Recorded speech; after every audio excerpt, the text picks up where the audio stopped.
How to enable or disable ignore repeated touches on the Samsung Galaxy S25, S25 Plus, Edge or Ultra. First, tap on the home button to return back to the home screen. Now from the home screen, swipe down at the top to open up quick settings. Then in here, tap on the settings icon. Next, we then scroll down and tap on accessibility. Then we go down and tap on interaction and dexterity. From here, scroll down, then tap on ignore repeated touches. Then we go to the top and tap on the toggle button to turn it on or switch it off. And that's it.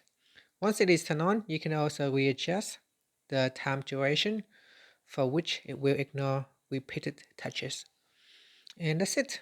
Finally, tap on the home button to return back to the home screen. Thank you for watching this video. If you find it helpful, please like and subscribe to my channel for more videos.